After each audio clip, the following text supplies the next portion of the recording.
Shalom saudaraku, selamat malam. Saya Pendeta Cornelius Sonaru akan menemani istirahat Anda.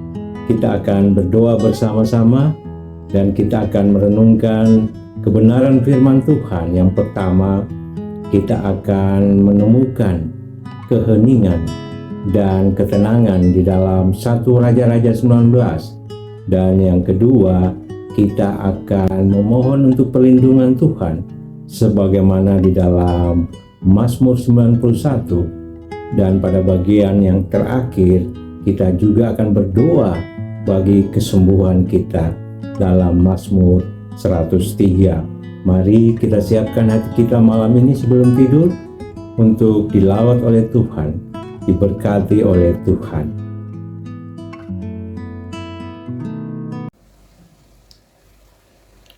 Ada masa di dalam hidup kita kerap berdoa, tetapi di dalam hati masih lelah menunggu jawaban. Kita masih tetap berdoa, kita masih tetap percaya, tetapi kita bertanya kapan jawaban doa itu benar-benar terjadi dalam hidup kita. Bahkan pada akhirnya kita bertanya dalam hati, Tuhan, apakah Engkau mendengarkan doa saya? Semakin lama hidup kita terasa semakin sunyi, semakin kosong, semakin sepi. Doa-doa kita rasanya seperti menggantung ke atas. Dan kita mulai kehilangan kesabaran. Kita mulai kehilangan kekuatan. Kalau malam ini kita merasakan itu, mari kita tenangkan hati saat ini. Mari kita biarkan Tuhan yang berbicara kepada kita melalui kebenaran firman-Nya. Karena mungkin kita tidak pernah berpikir bahwa sebenarnya Tuhan tidak pernah meninggalkan kita. Justru Tuhan bekerja di dalam keheningan, di dalam ketidakberdayaan kita. Kuasanya menjadi sempurna. Bapa di surga, malam ini kami ingin belajar bagaimana kami sabar, bagaimana kami boleh tetap konsisten berharap hanya kepadamu. Dan saat ini kami hendak belajar satu kebenaran firman Tuhan melalui kisah Nabi Elia di dalam 1 Raja-Raja 19. Tuhan tolong kami semua untuk dapat memahami isi hati Tuhan dan maksud Tuhan di dalam hidup kami. Dalam nama Yesus kami berdoa, amin. 1 Raja-Raja 19 ayatnya yang ke-11 dan 12. Lalu firman-Nya, keluarlah dan berdiri di atas gunung itu di hadapan Tuhan. Maka Tuhan lalu, angin besar dan kuat, yang membelah gunung-gunung dan memecahkan bukit-bukit batu, mendahului Tuhan. Tetapi tidak ada Tuhan dalam angin itu. Dan sesudah angin itu datanglah gempa, tetapi tidak ada Tuhan dalam gempa itu. Dan sesudah gempa itu datanglah api, tetapi tidak ada Tuhan dalam api itu. Dan sesudah api itu datanglah bunyi angin sepoi-sepoi basah. Bapak, Ibu, dan saudaraku yang terkasih, pernah nggak kita merasa bahwa kalau Tuhan mau jawab doa kita, pasti lewat mujizat yang besar? Elia juga merasakan seperti yang kita rasakan saat ini. Dia baru saja mengalahkan 450 Nabi Baal. Luar biasa, Pak. Tapi sekarang dia lari, dia takut, dan akhirnya menjadi lelah. Dan dia merasa mau mati.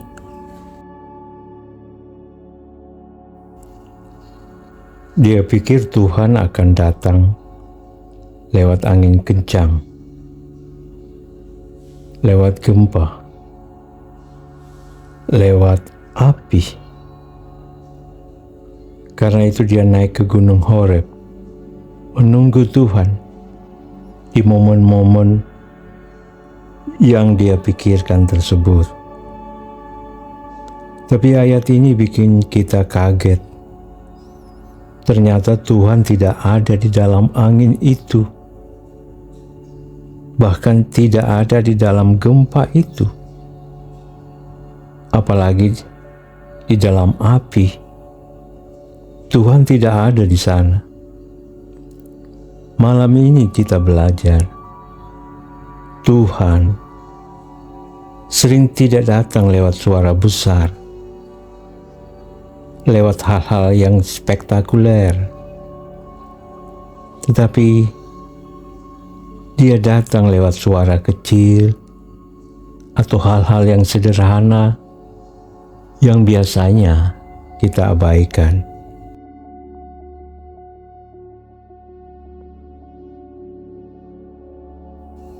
Malam ini kita akan belajar beberapa poin utama sebagai pelajaran rohani yang akan bermanfaat dalam kehidupan kita setiap hari. Yang pertama, bahwa Tuhan tidak selalu di badai. Angin besar yang kuat yang membelah gunung-gunung. Nah, Elia pikir di situ, kalau Tuhan mau menolong, pasti lewat kekuatan. Kita juga kan begitu ya Pak, ya Bu. Kalau doa dijawab, kita pikir pasti lewat peristiwa yang besar, lewat uang yang banyak, lewat kesembuhan yang instan, lewat pintu terbuka yang sekonyong-konyong. Tiba-tiba di hadapan kita. Tapi Tuhan bilang, apa? Ini menarik. Justru Tuhan tidak ada di dalam angin itu. Artinya, jangan ukur kehadiran Tuhan dari besarnya masalah yang diselesaikan. Bisa jadi Tuhan tidak kasih angin yang besar karena Dia mau kita belajar percaya tanpa angin.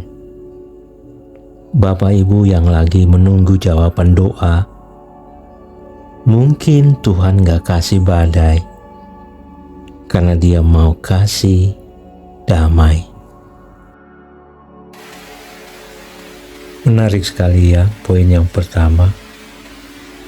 Dan kita ke poin yang kedua yang juga tak kalah menarik.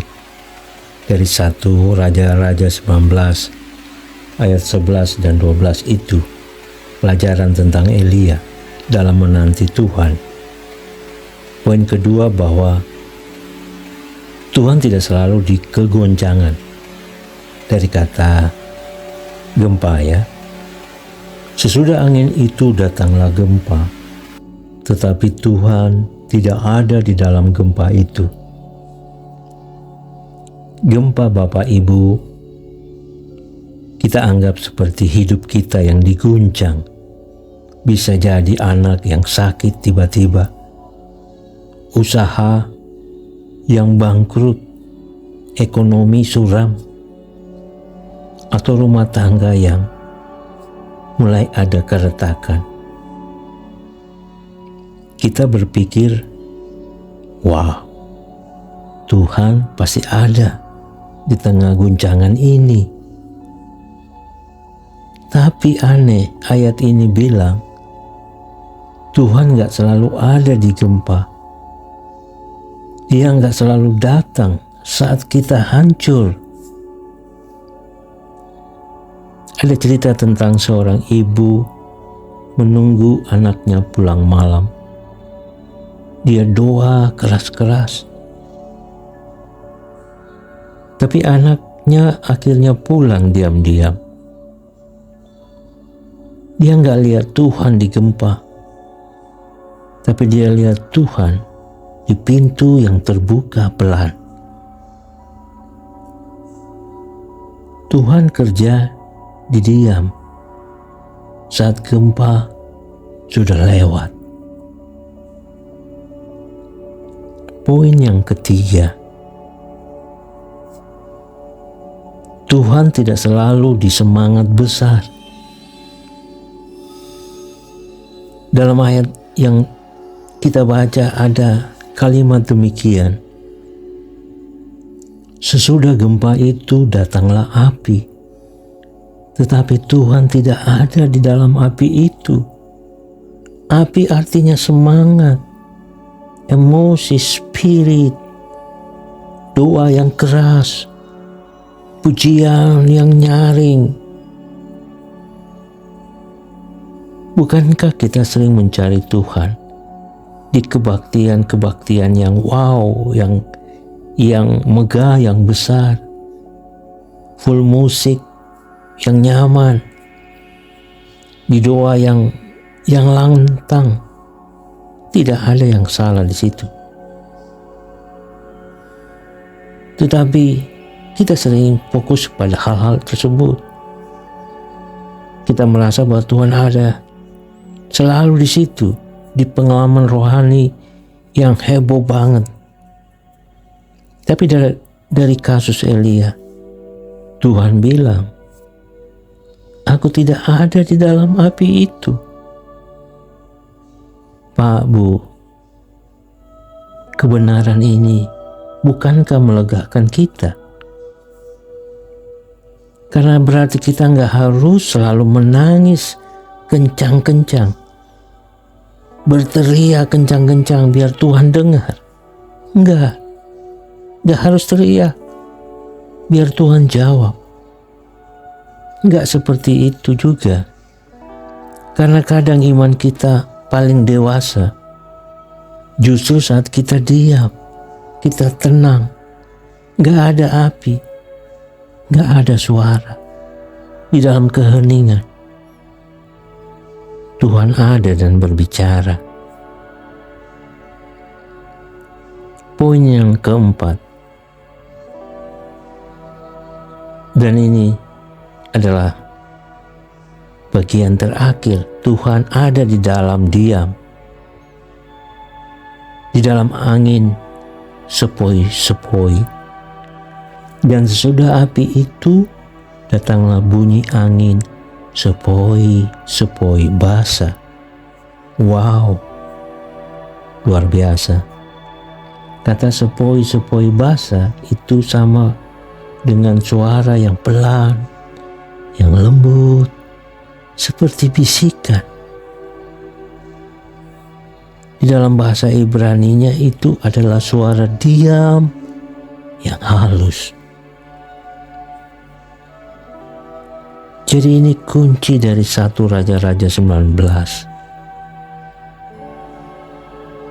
Tuhan tidak ada di angin, tidak ada di gempa, tidak ada di api, tapi Tuhan ada di diam. Bapak, Ibu, dan saudaraku yang terkasih dalam Kristus, kalau malam ini hati kita sunyi, jangan takut. Mungkin itu tempat Tuhan mau bicara.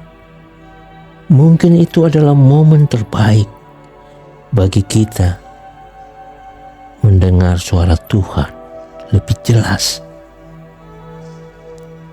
Ada cerita seorang kakek menunggu cucu. Dia santai, dia nggak teriak. Sambil nunggu cucunya, dia duduk di kursi goyang. Tiba-tiba cucu datang pelan, peluk dari belakang. Tuhan juga begitu. Dia datang pelan, dia bisik. Dia nggak mau kita takut. Dia mau kita tenang, tidak panik.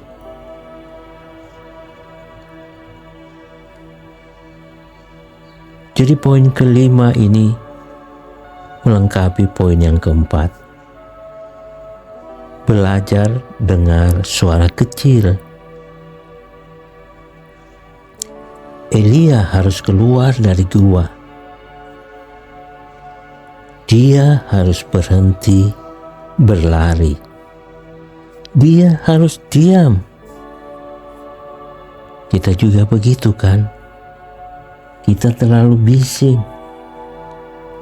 Handphone berbunyi. Hati yang ribut. Bising sekali. Pikiran kalut. Makanya kita nggak dengar angin sepoi-sepoi basah itu. Karena itu aplikasi praktis sederhana malam ini. Tutup smartphone-mu, Android, HP.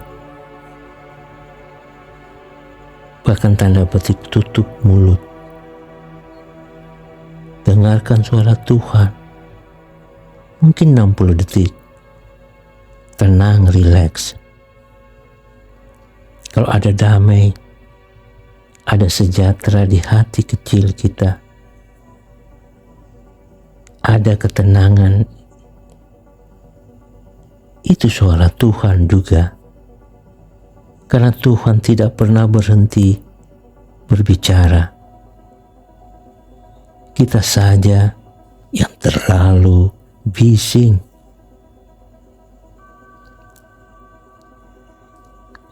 Mari kita doa atau tunggu dalam diam.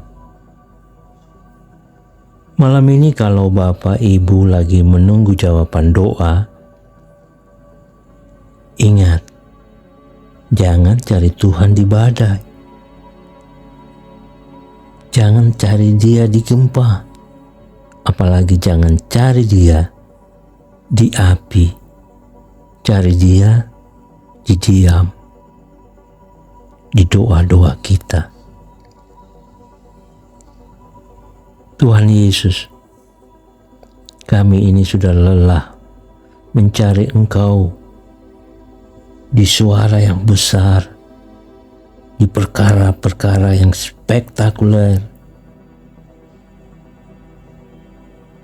Malam ini kami mau diam, tenang.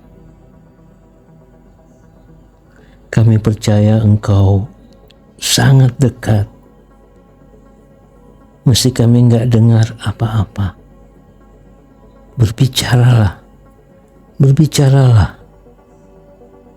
Dengan angin sepoi-sepoimu ya Tuhan. Amin. Bapak, Ibu, dan saudaraku terkasih, kiranya kebenaran firman Tuhan akan memberikan satu kelegaan pada kita malam ini dalam masa-masa menanti jawaban doa. Kita tidak kehilangan pengharapan, apalagi kekuatan. Mari kita belajar untuk dia mendengar suara Tuhan. Menanti adalah sebuah proses. Waktu Tuhan pasti waktu yang indah, yang tepat, yang terbaik. Dia tidak akan terlalu cepat ataupun terlalu terlambat. Dia selalu tepat pada waktunya. Bahkan indah pada waktunya. Marilah kita tidur dalam terang firman Tuhan tersebut. Dan besok kita akan melihat bahwa hidup ini adalah hidup karena penyerahan sepenuhnya kepada Tuhan. Bapa di surga, terima kasih. Terima kasih karena Engkau hadir di sini, dekat di hati kami. Seringkali kami melalaikan suara-Mu yang berbicara dengan lembut bagaikan angin sepoi-sepoi basah. Malam ini di dalam penantian kami, biarlah kami menemukan kedalaman kasih-Mu yang berbicara sangat tulus di dalam hati kami, sangat jelas.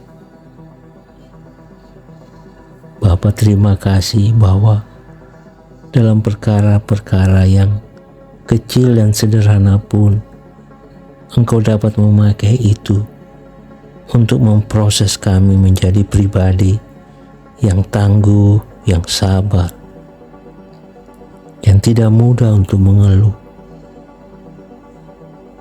Terima kasih ya Bapa.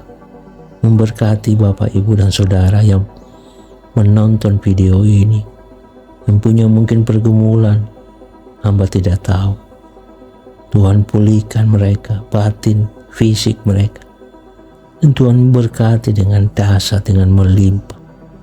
apapun pergumulan mereka, apapun doa yang mereka harapkan, Tuhan tahu yang terbaik. Tuhan akan bekerja dengan luar biasa. Tuhan akan mencurahkan kasih-Mu, memberikan yang terbaik, melampaui yang mereka pikir, mereka doakan. Terima kasih ya Bapa. Dalam nama Yesus, Tuhan dan Juru Selamat, kami sudah berdoa dan mengucap syukur. Amin. Saudara, masih bersama saya Pendeta Cornelius Sonaru di sesi yang kedua ini. Kita akan berdoa bagi perlindungan Tuhan atas keluarga kita. Mari kembali kita siapkan hati kita untuk diberkati Tuhan. Mazmur 91 ayat 1 sampai dengan ayat yang ke-16. Dalam lindungan Allah. Orang yang duduk dalam lindungan yang maha tinggi dan bermalam dalam naungan yang maha kuasa akan berkata kepada Tuhan, tempat perlindunganku dan kubu pertahananku, Allahku yang kupercayai. Sungguh Dialah yang akan melepaskan engkau dari jerat penangkap burung, dari penyakit sampar yang busuk.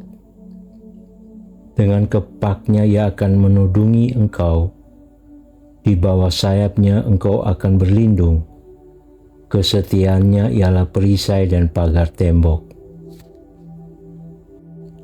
Engkau tak usah takut terhadap kedahsyatan malam, terhadap panah yang terbang di waktu siang, terhadap penyakit sampar yang berjalan di dalam gelap, terhadap penyakit menular yang mengamuk di waktu petang.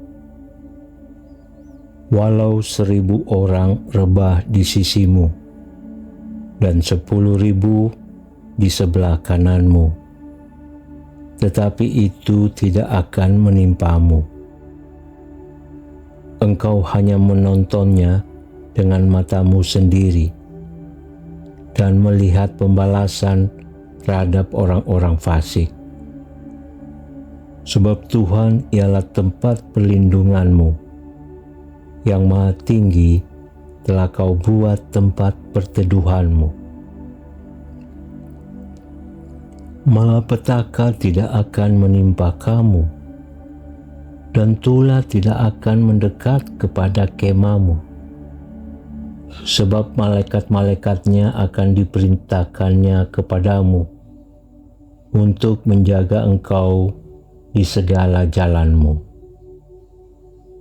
Mereka akan menatang engkau di atas tangannya, supaya kakimu jangan terantuk kepada batu. Singa dan ular tedung akan kau langkahi. Engkau akan menginjak anak singa dan ular naga.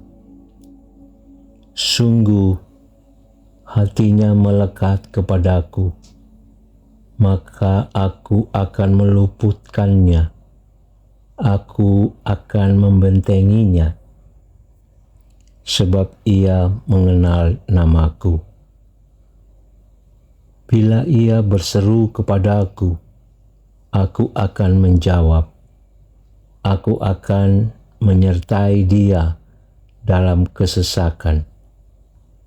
Aku akan meluputkannya dan memuliakannya. Dengan panjang umur akan kukenyangkan dia, dan akan kuperlihatkan kepadanya keselamatan daripadaku.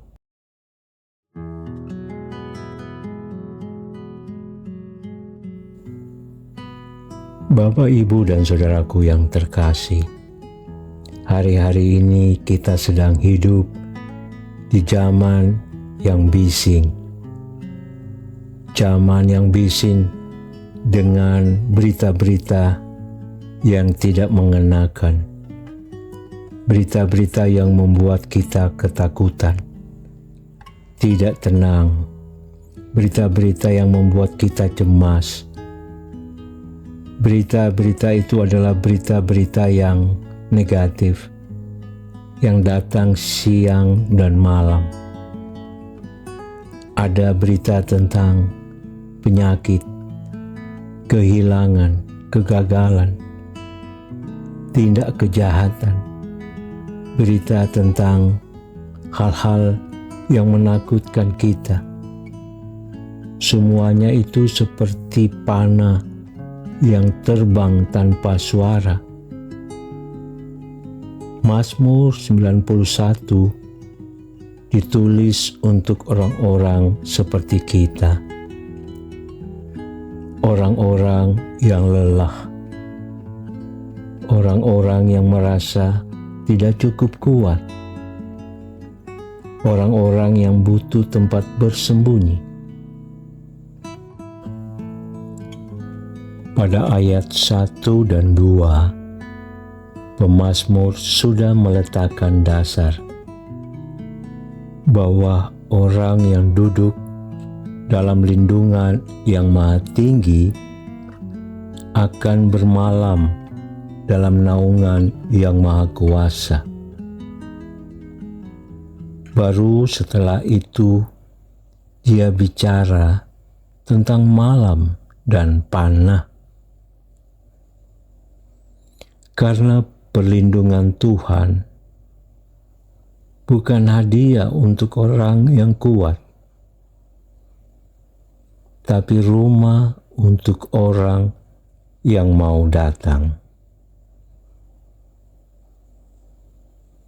Sekilas latar belakang daripada ayat-ayat Alkitab yang kita baca, khususnya di ayat 5. Di situ dikatakan bahwa engkau tak usah takut terhadap kedahsyatan malam, terhadap panah yang terbang di waktu siang. Kata kedahsyatan malam, Bapak, Ibu, dan saudaraku yang terkasih, sama seperti penyakit, fitnah, tuduhan, atau keputusan salah yang tiba-tiba menjatuhkan kita. Itu seperti panah yang terbang di siang hari, gambaran bahaya yang tidak terlihat, yang mengejutkan seketika itu juga. Jadi pemazmur tidak sedang berkata, kamu tidak akan kena panah. Dia sedang berkata, kamu tidak perlu dikuasai ketakutan. Ini perbedaan yang sangat penting, Pak, Bu. Karena iman Kristen bukanlah sebuah janji tentang kehidupan yang tanpa masalah. Tetapi iman Kristen adalah janji bahwa masalah tidak akan jadi tuan atas hati kita. Yesus sendiri pernah ada di malam-malam yang sulit, yang membuat kegentaran. Di Getsemani, Yesus gemetar, lalu disalib. Dia merasa ditinggalkan, tapi dia tidak lari dari malam-malam tersebut. Dia melewatinya bersama Bapa. Karena itu, kalau malam datang ke hidup kita, kita ingat ayat 5. Bukan untuk mengusir malam dengan paksa, tapi untuk mengingatkan hati kita ada perisai yang lebih besar dari panah tersebut.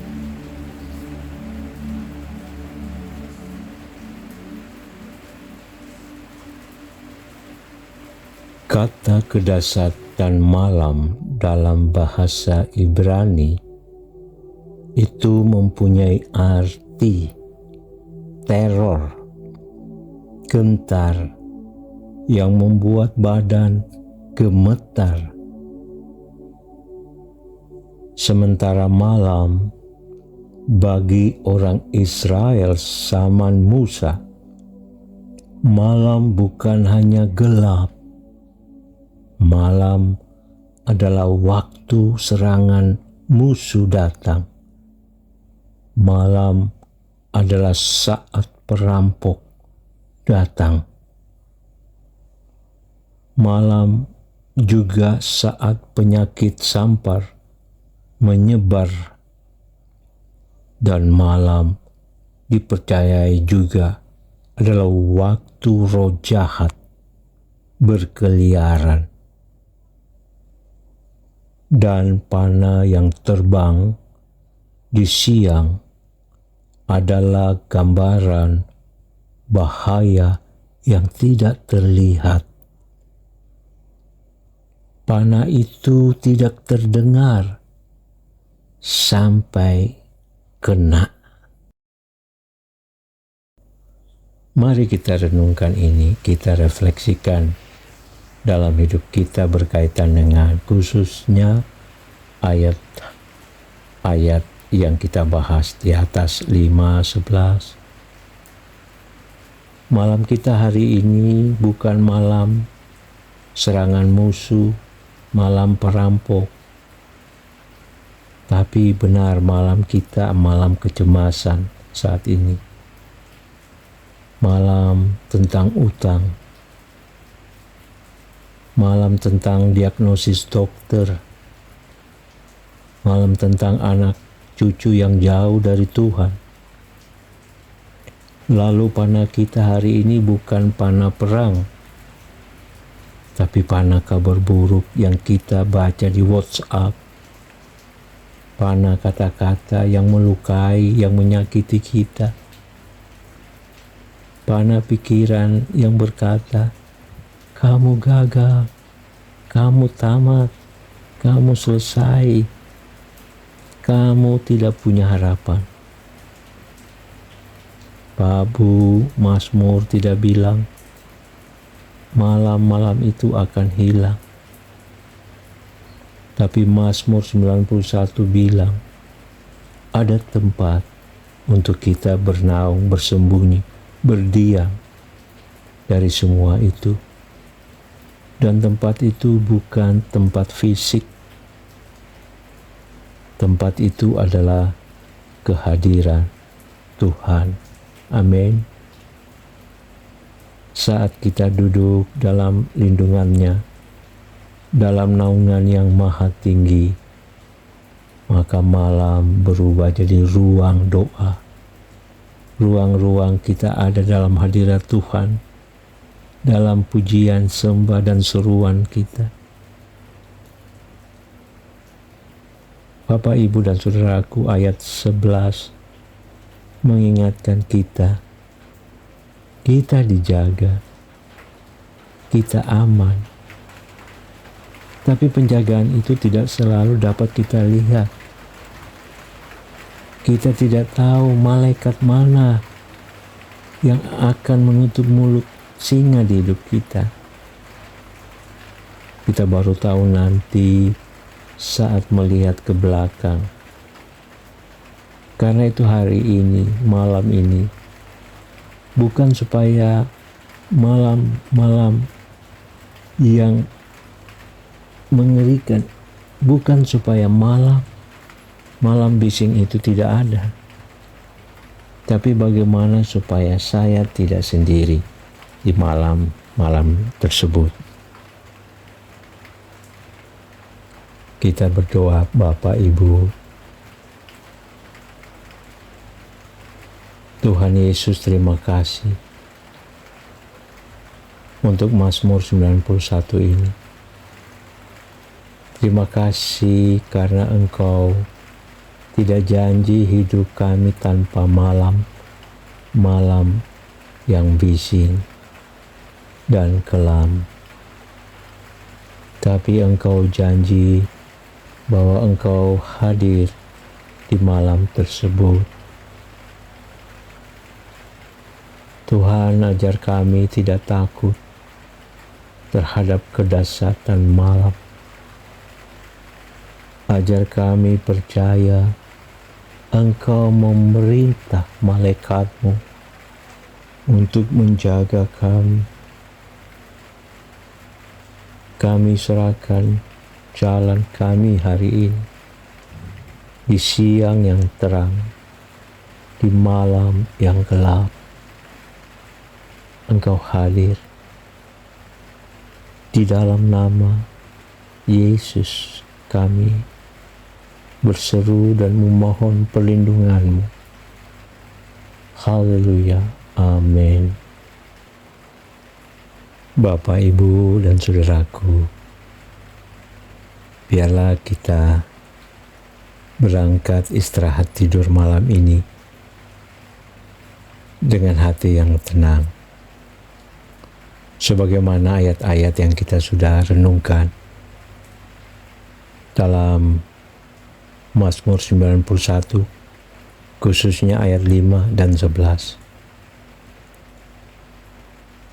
Firman Tuhan katakan, tidak usah takut, bukan karena kita kuat, tapi karena Yesus yang menjaga kita, tidak pernah terlelap. Bayangkan kepak sayap Tuhan membungkus tempat tidur Bapak Ibu saat ini. Kita aman. Bahkan malaikat surgawinya diperintahkannya untuk berkemah di sekeliling kita. Ayat 11 berkata, sebab malaikat-malaikatnya akan diperintahkannya kepadamu. Bapak, Ibu, saudaraku, Anda tidak sendirian di kamar ini. Walaupun tidak terlihat oleh mata,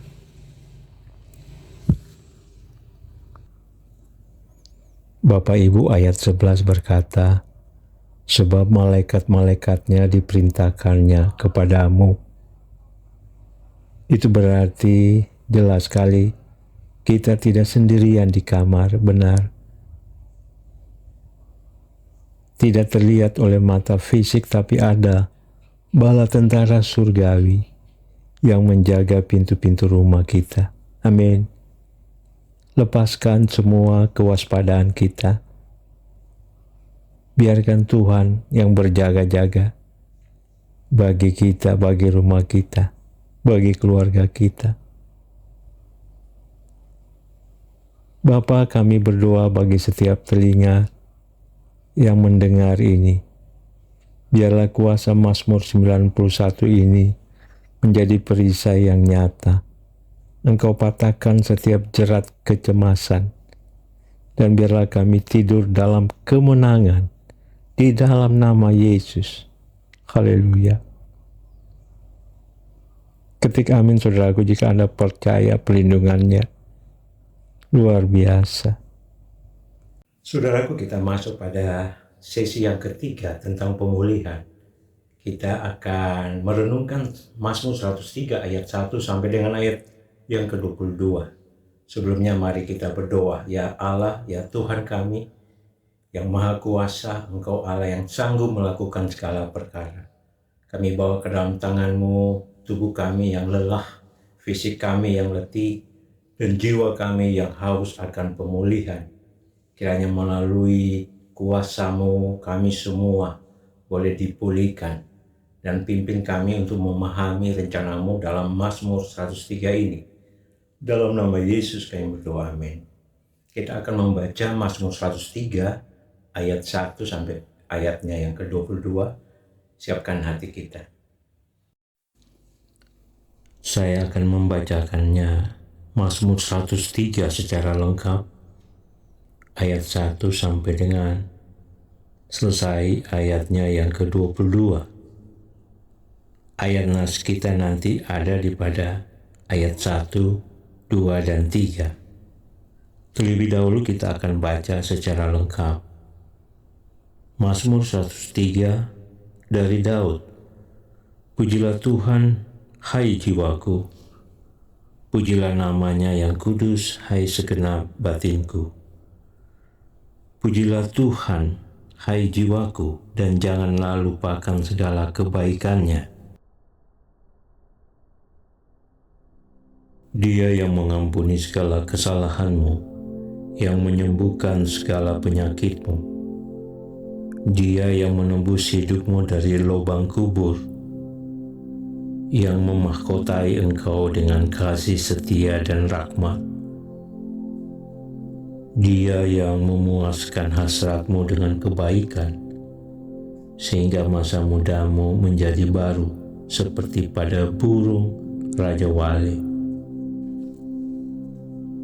Tuhan menjalankan keadilan dan hukum bagi segala orang yang diperas. Ia telah memperkenalkan jalan-jalannya kepada Musa, perbuatan-perbuatannya kepada orang Israel. Tuhan adalah penyayang dan pengasih, panjang sabar dan berlimpah kasih setia. Tidak selalu ia menuntut, dan tidak untuk selama-lamanya ia mendendam. Tidak dilakukannya kepada kita setimpal dengan dosa kita, dan tidak dibalasnya kepada kita setimpal dengan kesalahan kita.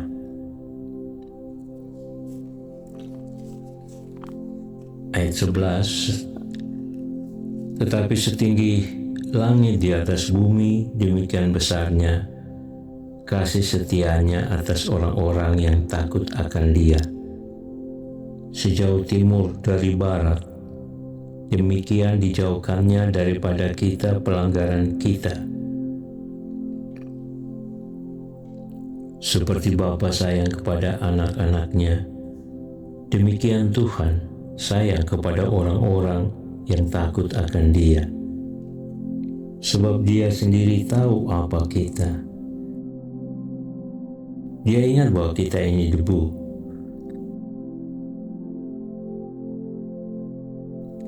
Adapun manusia hari-harinya seperti rumput, seperti bunga di padang, demikianlah ia berbunga. Apabila angin melintasinya, maka tidak ada lagi ia, dan tempatnya tidak mengenalnya lagi. Tetapi kasih setia Tuhan dari selama-lamanya sampai selama-lamanya atas orang-orang yang takut akan Dia, dan keadilannya bagi anak cucu, bagi orang-orang yang memegang pada perjanjiannya dan yang ingat untuk melakukan titahnya, bagi orang-orang yang berpegang pada perjanjiannya dan yang ingat untuk melakukan titahnya. Tuhan sudah menegakkan takhta-Nya di surga, dan kerajaannya berkuasa atas segala sesuatu. Pujilah Tuhan, hai malaikat-malaikatnya, hai pahlawan-pahlawan perkasa yang melaksanakan firman-Nya dengan mendengarkan suara firman-Nya. Pujilah Tuhan, hai segala tentaranya, hai pejabat-pejabatnya yang melakukan kehendak-Nya. Ayat 22, pujilah Tuhan, hai segala buatannya, di segala tempat kekuasaan-Nya. Pujilah Tuhan, hai jiwaku. Amin. Mazmur itu kitab nyanyian dan doa umat Israel. Isinya jujur banget, Ada sukacita, ada juga tulisan tentang ratapan, ada nuansa amarah, tapi juga ada nuansa pengharapan. Mazmur 103 ditulis oleh Raja Daud. Saat itu Daud sudah tua. Dia melihat hidupnya penuh jatuh bangun. Juga ada peperangan dosa yang terjadi dalam sejarah hidupnya. Tapi juga ada kisah tentang anugerah yang luar biasa dari Tuhan. Ayat-ayat ini yaitu Mazmur 103 ayat 1 dan 3 khususnya bukan ditulis di atas panggung kemenangan yang megah, tapi justru Daud menulisnya di kamar pribadinya saat Daud sedang berbicara ke dirinya sendiri. Jiwaku, dengar ya, jangan lupa siapa Tuhan dan kebaikannya. Kira-kira demikian yang disampaikan Daud. Kenapa ini penting, Bapak dan Ibu yang terkasih? Karena kita hari ini juga sering lupa saat tubuh kita ini lelah dan jiwa haus. Hal pertama yang hilang itu ingatan akan Tuhan. Kita lupa kebaikan Tuhan. Konteks ayat 1 sampai 3 ini spesifik bahwa Daud baru saja mengalami pengampunan besar dari Allah. Kita tahu dia pernah jatuh dalam dosa perzinahan dengan Bathsheba, dan itu ada rasa bersalah, dan rasa bersalah yang dalam itu bikin Daud sakit. Juga insomnia, susah tidur, badannya pun mungkin kurus. Di Mazmur 32 dia pernah bilang, selama aku berdiam diri, tulang-tulangku menjadi lesu. Jadi Mazmur 103 ini lahir dari pengalaman Daud yang nyata akan dosanya yang diampuni oleh Allah, akan tubuhnya yang disembuhkan, dan jiwa yang dipulihkan. Daud tidak mengarang-ngarang sebuah teori. Di sini Daud dengan jujur bersaksi akan hidupnya sendiri dalam kaitannya dengan Tuhan. Sekarang kita bedah ayat per ayat, tapi tetap nyambung ya. Pertama, pujilah Tuhan hai jiwaku. Ini adalah perintah untuk jujur. Perhatikan, Daud tidak bilang pujilah Tuhan hai situasi, tapi dia bilang hai jiwaku. Artinya pujian itu ketulusan, bukan perasaan. Kita sering menunggu merasa enak dulu, good mood, baru mau berdoa. Tapi Daud ajar kebalikannya. Saat tubuh ini lelah, saat pikiran kusut, justru saat itu kita perlu ngomong ke jiwa kita sendiri, Hei, bangun. Bangkit yuk, ingat Tuhan. Ini bukan pura-pura, ini seperti orang yang haus, yang paksa dirinya minum air meski mulutnya kering. Memuji Tuhan di tengah lelah itu seperti buka jendela di kamar yang pengap. Udara segar langsung masuk. Pandangan kita pun berubah. Jadi langkah pertama kesembuhan itu bukan obat, tapi arah pandangan dan masalah ke Tuhan. Obat penting, tapi fokus utamanya pada Tuhan, Sang Pemilik kehidupan. Yang kedua, jangan lupakan segala kebaikannya. Ini adalah obat bagi amnesia kita, amnesia rohani. Lupa akan Tuhan. Kelelahan bikin kita lupa akan Tuhan, bahwa Dia pernah menolong. Kita lupa juga bahwa Ia telah setia kemarin. Kita jadi mikir mungkin kali ini Tuhan diam, kemarin ya kemarin. Tapi kali ini aku ditinggal. Lupa kita bahwa Tuhan tidak pernah berubah. Dia tetap setia, Dia yang awal sampai akhir. Daud ngerti itu, makanya dia ngingetin dirinya untuk menghitung kebaikan Tuhan. Kebaikan itu apa sih? Ya, Dia Allah mengampuni. Tuhan menyembuhkan, Dia menebus hidupnya dari kebinasaan. Dan Dia memahkotai Daud dengan kasih setia.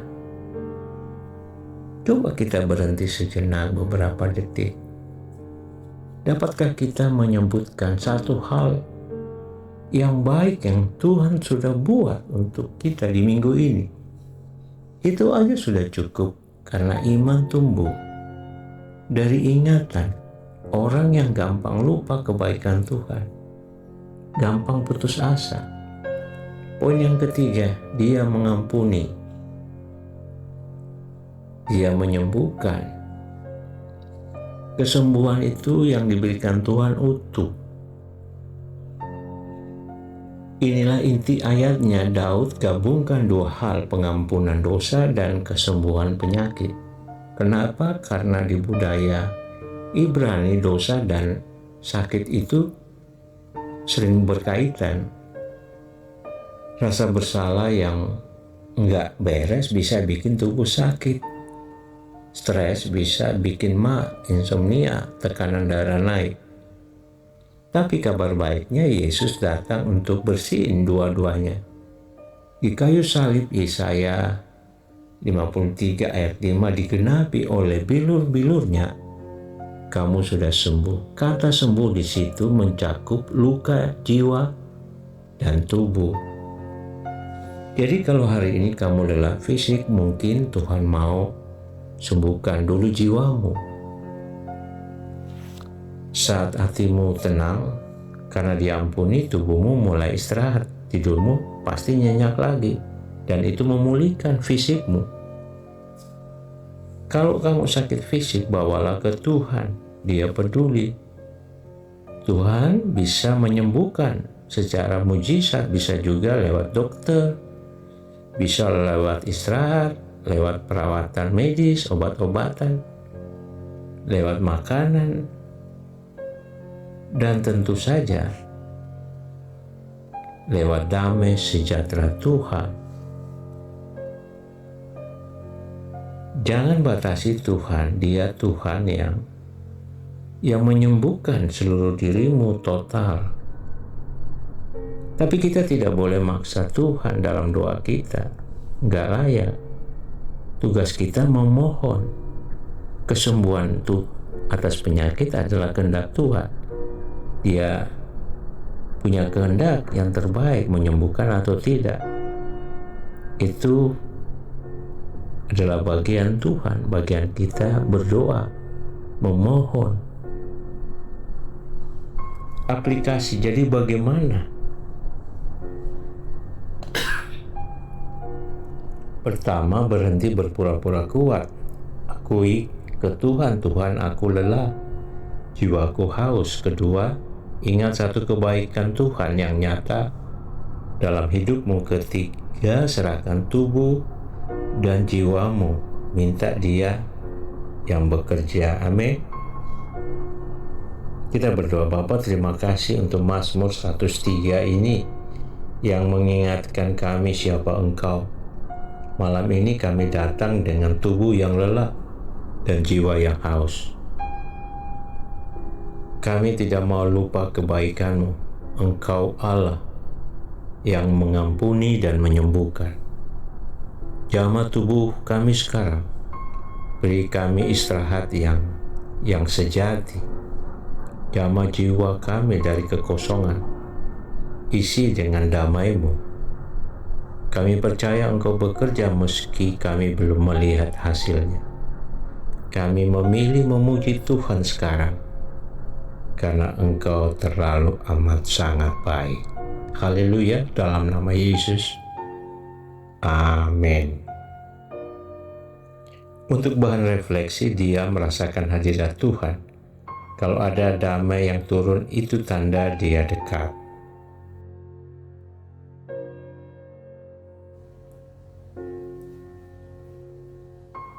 Terima kasih Anda sudah bersama-sama saya. Kalau Anda belum tidur, saya berdoa Anda segera tidur dengan lelap, nikmati perlindungan Tuhan dan bangun besok dengan kekuatan yang baru. Sampai jumpa lagi dalam video-video berikutnya. Tuhan Yesus memberkati.